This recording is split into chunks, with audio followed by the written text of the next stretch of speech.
ओस्टियोपीनिया के बारे में मैं आपको एक सिंपल सी भाषा में बता देता हूँ। ओस्टियोपेरोसिस और नॉर्मल बोन के बीच की स्टेज होती है ये। यानी कि सबसे पहले अगर नॉर्मल बोन्स हैं, हेल्दी बोन्स हैं, अगर उसमें कोई प्रॉब्लम स्टार्ट होगी, डिफॉर्मिटीज होगी, तो वो पहले ओस्टियोपीनिया तक पहुंचेगी। ओस्टियोपीनिया के बाद वो ओस्टियोपिरोसिस में कन्वर्ट होगी। अब समझ में आया? ओस्टियोपीनिया एक बोन डेंसिटी में कमी को कहते हैं।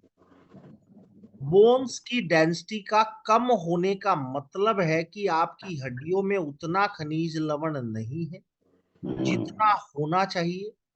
इससे हड्डियां कमजोर हो सकती हैं और बोन फ्रैक्चर का खतरा बढ़ सकता है। अगर पेशेंट को ओस्टियोपीनिया है तो उसका बोन डेंसिटी लेवल कम हो जाता है और ओस्टियोपीनिया के बाद पेशेंट ओस्टियोपेरोसिस तक जा सकता है। मोस्टली पीपल्स में 50 साल की उम्र के बाद या फिर मोनोपोज में एंट्री करने के बाद बोन मिनरल डेंसिटी की जांच कराना जरूरी है। और इसके लिए आपको रूटीन टेस्ट कराने की बहुत ज्यादा जरूरत होती है फ्रेंड्स। समझ में आ? अब ओस्टियोपीनिया में और ओस्टियोपेरोसिस में डिफरेंस क्या है? ओस्टियोपीनिया और ओस्टियोपेरोसिस। ओस्टियोपेरोसिस का प्राइमरी साइंस है, अर्ली साइंस है। यानी कि इनके नाम है ना एक जैसे हैं क्योंकि ये एक दूसरे से रिलेटेड है। बोन मिनरल डेंसिटी का कम होना ओस्टियोपीनिया कहलाता है और ओस्टियोपीनिया का मतलब ये होता है कि आपको ओस्टियोपेरोसिस होने वाला है या फ्रैक्चर का खतरा आपको बढ़ गया है। अगर ओस्टियोपीनिया का इलाज नहीं किया जाए तो वो ओस्टियोपेरोसिस बन जाता है और ओस्टियोपेरोसिस चुपचाप आपकी हड्डियों को कमजोर कर देता है और ओस्टियोपेरोसिस से जितने भी पीड़ित लोग हैं उनको बोन फ्रैक्चर के चांसेस ज्यादा हो।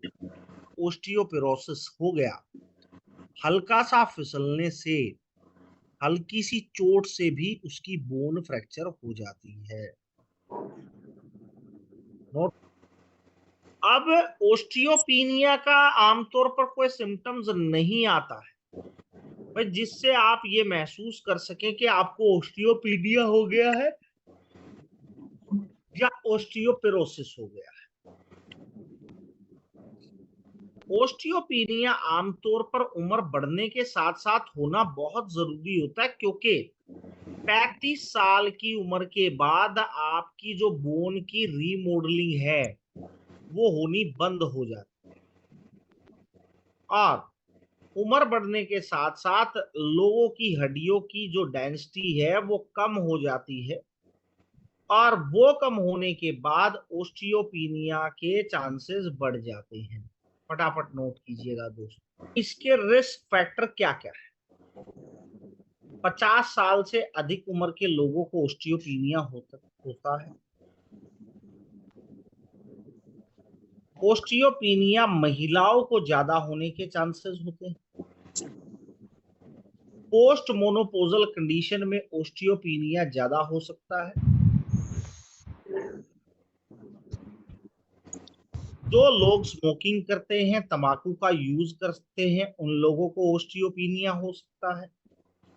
जो लोग रूटीन में शराब पीते हैं उन लोगों को ओस्टियोपीनिया होने के ज्यादा चांसेस होते हैं। कुछ ऐसी कंडीशंस हैं जो ओस्टियोपीनिया की डेंसिटी, बोन मिनरल डेंसिटी को कम कर देती हैं और ओस्टियोपीनिया का खतरा बढ़ा सकती हैं।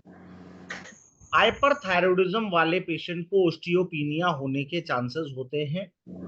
डायबिटीज वाले पेशेंट को ओस्टियोपीनिया होने के चांसेस होते हैं।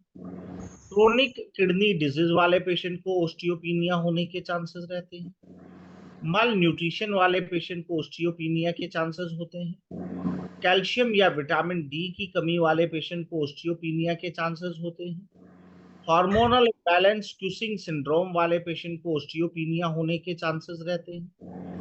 एनोरेक्सिया या अदर ईटिंग डिसऑर्डर वाले पेशेंट को ओस्टियोपीनिया के चांसेस होते हैं। ऑटो इम्यून डिसऑर्डर जो आपकी बोन को इफेक्ट करते हैं, जैसे रोमेटाइड आर्थराइटिस या कोलोजन डिफेक्ट्स, भी ओस्टियोपीनिया होने के ज्यादा chances. Osteopenia risk, diuretic, corticosteroid medications, जो दवाइयां सीजर्स में यूज हो जाती हैं, हार्मोनल थेरेपी के कारण भी। भाई देखो साहब, यहाँ पे मकबूल खान जी जुड़े हुए हैं।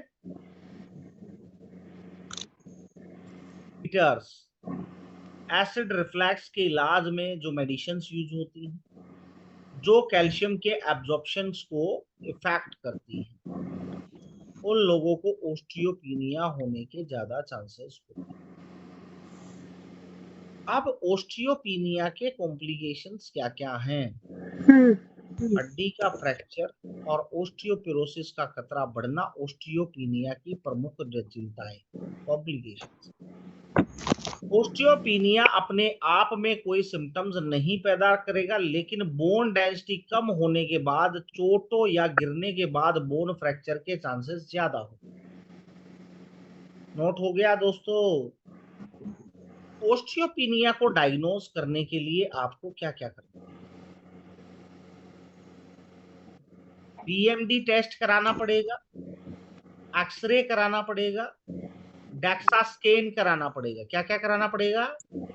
Good morning sir. Good morning sir जी।